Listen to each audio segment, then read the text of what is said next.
안녕하세요. 암사랑 코치 홍원표입니다. 오늘은 제가 마음 건강, 스트레스 관리에 대해서 말씀을 좀 드리려고 합니다. 저는 10년 이상 웃음 치료를 해왔습니다. 웃음 보따리라는 모임에서. 그리고 웃음 치료가 얼마나 암환우한테 큰 도움이 되는지 많이 강조해왔고, 저도 실감했고, 웃음 보따리 모임에서 함께 만났던 분들 중에 암환우 분들한테 그 효과를 제가 많이 눈으로 목격했습니다. 근데 그 웃음 치료를 왜 하느냐, 이제 그 밑으로 이렇게 가다 보면 결국은 마음 건강입니다. 심신 건강.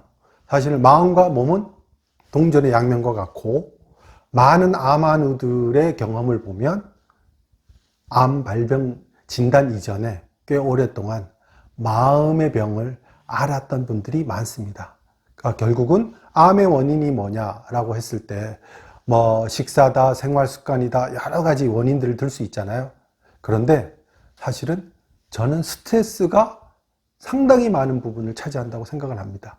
그리고 우리가 암을 완치하는 데 있어서도 스트레스가 매우 중요한 우리의 적입니다. 그래서 스트레스를 이기지 않고서는 암 완치의 길도 되게 멀다고 생각합니다. 여기서 이제 우리 암환우들한테 스트레스는 뭔가요? 가장 큰 스트레스는 걱정일 겁니다. 그죠? 나는 나갈 수 있을까? 어떻게 하면 되지? 지금 혹시 또 재발하지 않나? 이런 걱정이요. 그죠? 그리고 또 하나가 공포죠. 공포. 이 두 가지. 그리고 우리가 일상에서 겪는, 암환우가 아니라도 누구나 겪는 스트레스들이 있을 겁니다.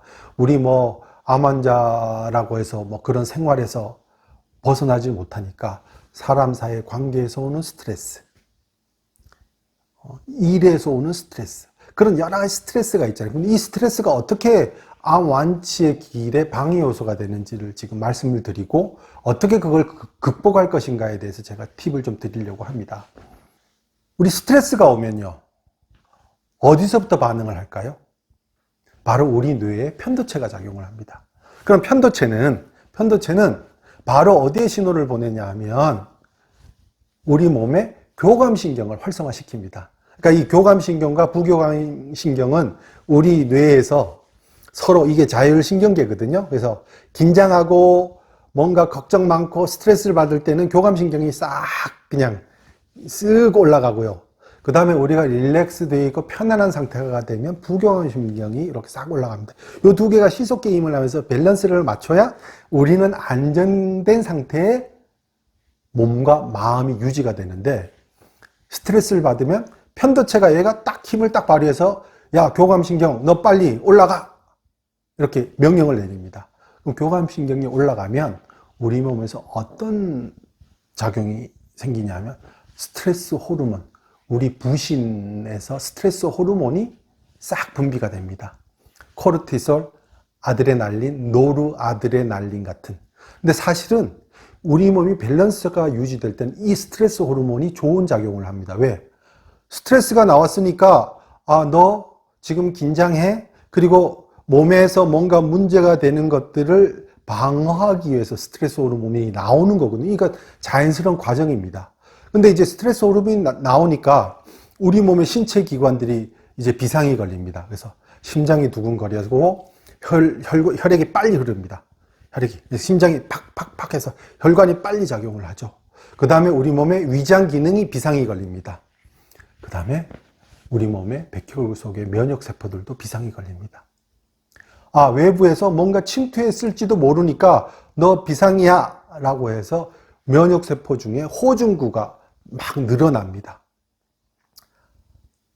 자, 우리 신체 반응으로 보면 이제 가슴이 두근거리고 혈액순환이 빨라지고 머리끝이 쭈삣하고 그 다음에 이제 소화가 안 되고 이런 신체 반응들이 바로 교감신경이 활성화됐을 때, 그럼 요 작용이 교감신경이 활성화됐다가 우리 그런 스트레스가 받았을 때 이걸 빨리 다운시켜 버리면 원래대로 싹 돌아가면서 부교감신경이 올라가거든요. 그런데 이게 반복된다고 생각해 보세요. 걱정이 계속 돼요. 이게 또 재발하면 어떻게 하나, 그 다음에 다른 데 전이 됐나, 아파 죽겠네, 혹시 나는 낫지 않으면 어떻게 되지, 이런 여러 가지 우리 암환우들이 투병 과정에서 겪는 그런 걱정, 근심, 공포, 불안 이런 것들이 계속 반복이 되면 편도체는 계속 교감신경만 활성화되라고 계속 신호를 보내고 얘는 계속 스트레스 호르몬을 분비가 됩니다. 이런 일이 반복이 되니까 그 다음부터는 스트레스 상황이 없는데도 얘는 늘 스트레스 호르몬이 분비되고 늘 그 상태가 유지되는 거죠. 그렇게 되니까 호중구가 원래 세균이 오면 싸워야 될 놈들이 이제는 너무나 많이 이렇게 나와 있으니까 얘가 우리 몸을 공격합니다. 그리고 공격하지 않은 상태에서 2, 3일 있다가 보면 얘가 죽는데 이 죽는 게 바로 산화물질이 됩니다. 산화물질이 우리를 또 공격합니다. 이게 혈관을 공격하고 위를 공격하고 장을 공격하고 이 상태가 바로 우리 몸에 질병이 생기는 과정이고 암세포가 치유가 돼야 되는데 암세포가 오히려 확산되는 과정입니다. 얼마 전에 제가 이제 외신 기사를 하나 봤는데 연구를 해보니까 스트레스가 잠자고 있는 암세포를 깨운대요. 그러니까 암 동면 상태라고 해서 면역력이 어느 정도 이렇게 가동이 되면 암세포가 이렇게 움츠러들어서 동면 상태에 들어가거든요. 그리고 이게 면역세포 힘이 좀 더 강해지면 암세포가 죽는 단계가 되거든요. 그런데 스트레스를 받으니까 동면 상태에 있던 암세포가 다시 살아나더라는 연구가 있었습니다. 그러니까 우리는 어떤 방법으로든지 스트레스를 관리를 해야 됩니다. 스트레스를 아예 안 받을 수 없으니 가능한 한 적게 받고 받더라도 빨리 관리해야 된다. 첫 번째 방법이 제가 두 번째 유튜브에서 말씀드렸죠. 웃음입니다. 웃어서 스트레스를 날려버리자. 스트레스를 줄이자.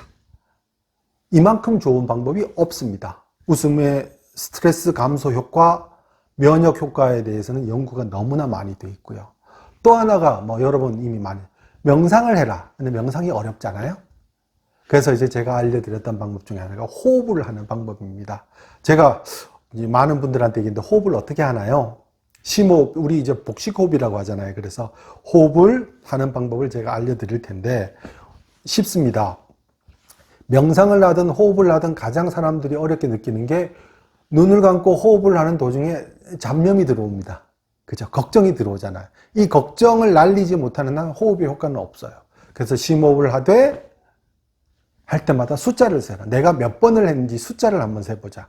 그래서 호흡을 깊게 들여 마십니다.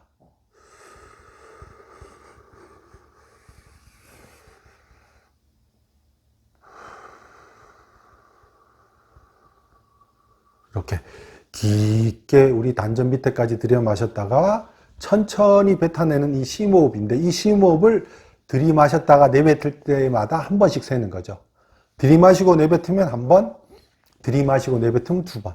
이렇게 두 번을 이렇게 해서 숫자를 세면서 호흡을 하다 보면 5분 정도를 한다라고 해서 알람을 해놓고 하면 숫자를 세다가 다른 잡념이 안 들어오는 거예요. 여기에 이제 키포인트가 있습니다. 여기에 우리의 아까 교감신경 부분을 누그러뜨리고 부교감신경을 다시 올려대서 밸런스가 맞추는. 그래서 편도체가 이만큼 커졌다가 다시 줄게 만드는 심호흡이 또 필요하고요.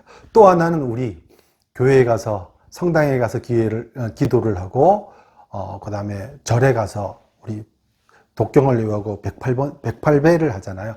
이 과정이 곧 우리 스스로를 받아들이고 용서하고 또 우리 글도 쓰고 산길을 걷고 음악을 듣고 해서 우리 스스로 스트레스를 누그러뜨리는 거 여러분 많이 하시잖아요.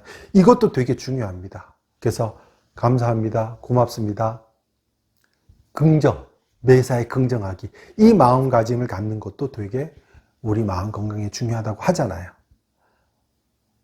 그래서 이 과정을 제가 말씀을 드렸으니 우리는 어떻게든지 스트레스를 이겨내야 됩니다. 그런데 스트레스 이겨내는 방법이 첫 술에 배부를 수 없다고 여러분 안 됩니다. 어려워요.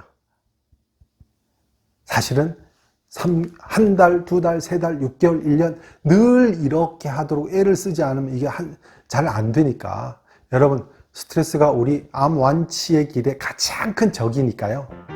이건 무슨 수를 써더라도 이겨내야 됩니다. 고맙습니다. 여러분 웃읍시다.